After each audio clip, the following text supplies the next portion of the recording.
ओम नमः शिवाय। श्रृंगार करना हर स्त्री का शौक होता है। पुरुष भी सजने और संवरने के मामले में पीछे नहीं रहते। इसीलिए यदि स्त्री को ब्यूटीफुल कहा जाता है तो पुरुष को हैंडसम। आज के इस वीडियो में हम बात करेंगे आईना यानी श्रृंगारदान को किस स्थान पर रखा जाए जिससे हमें प्राप्त हो जीवन का वो आनंद जिसकी हम कामना करते हैं। वैसे तो वास्तु का हमारे जीवन में बहुत बड़ा योगदान है। यदि हमारा घर वास्तु के अनुरूप बना हो तो हमें जीवन में तरक्की के अनेक अवसर सहज ही मिलते रहते हैं। वहीं अगर घर बनाने में दिशाओं का सही ख्याल नहीं रखा गया तो जीवन भर परेशानियों का अंत नहीं होता और इंसान को समझ में ही नहीं आता है कि यह परेशानी हो क्यों रही है।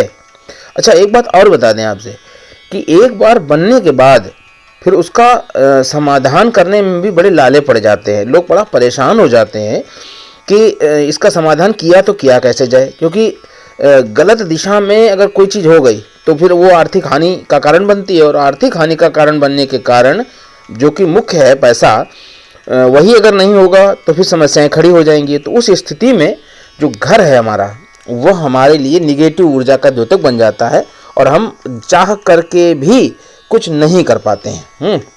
इसलिए मैं तो कहूँगा सोच समझ कर ही जब कभी भी घर निर्माण करें अपना तो सोच समझ कर विचारवान करके कंप्लीट करें। और अगर यदि कोई समस्या चल रही है, संभावना है कि नहीं यहाँ दिक्कत है, तो फिर उसके बारे में वाकई में सही योग्य व्यक्ति से परामर्श जरूर करें।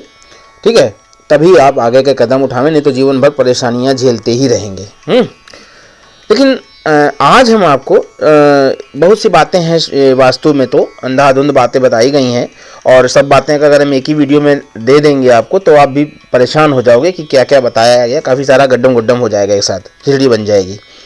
तो आज हम केवल बात करेंगे श्रृंगारदान यानी आईना रखने की सही दिशा के बारे में।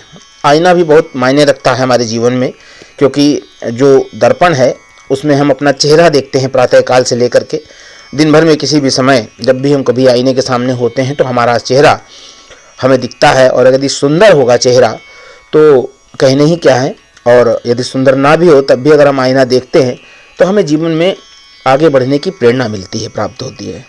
तो आइए देखते हैं कि आईना किस तरफ रखना चाहिए हमको। सही दिशा के बारे में जानेंगे।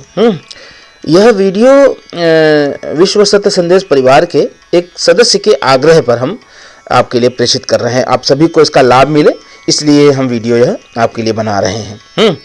तो श्रृंगारदान की अगर बात की जाए तो पहली बात ये हमारे शयन कक्ष के उत्तर पूर्व क्षेत्र में, यानी जिसको बोलते हैं नॉर्थ ईस्ट कॉर्नर ये बोला जा सकता है, जिसको वहाँ होना चाहिए। पूर्व और उत्तर की ओर यह अधिक होना चाहिए, मतलब उस तरफ ही होना चाहिए। दक्षिण की ओर खिसका हुआ नहीं होना चाहिए। कोशिश यही रखिएगा हमेशा। अगर आपके घर में शयन कक्ष में अगर आईने का या श्रृंगारदान जो है वो अगर गलत दिशा में रखा हुआ है तो उसको आप डायमेंशन सही कर लीजिए उसका।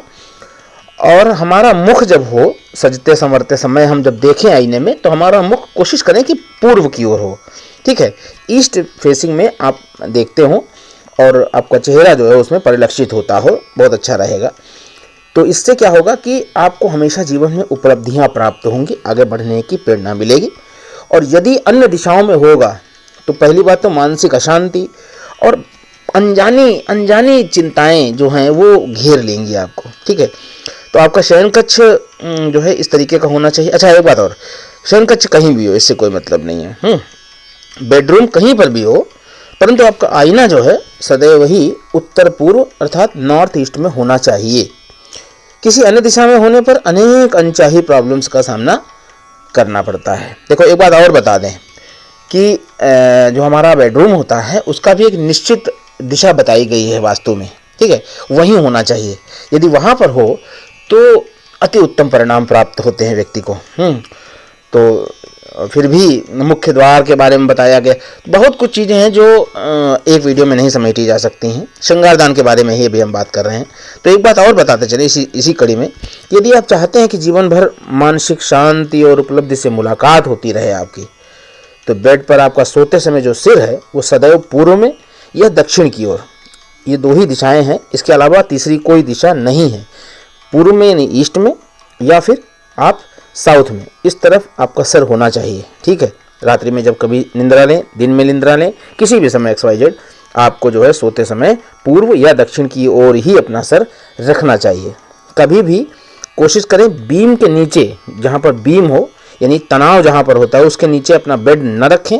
यदि आप ऐसा करते हैं तो लाइफ टाइम के लिए परेशानियों का निमंत्रण आप ये मान के चलिए है आपके लिए। जहाँ भी जोड़ होते हों उस जगह अपना बेड न रखें। कोशिश करें कि वहाँ से हटा करके आप बेड को ऐसी जगह रखें जहाँ पर प्लेन छत हो या प्लेन जगह हो, जहाँ पर वहाँ रखिए बेड अपना। ठीक है ना। तो यह छोटी सी जानकारी आपके सामने हमने उपलब्ध कराई। आपको यह जानकारी कैसी लगी जरूर बताइएगा।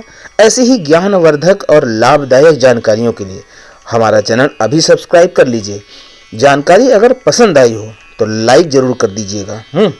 वीडियो को शेयर करने के अनुरोध, और वास्तु या ज्योतिष संबंधी किसी भी जिज्ञासा के लिए हमें व्हाट्सएप करें या कमेंट करें। विशेष शुभकामनाओं के साथ नमस्कार। जय माता दी।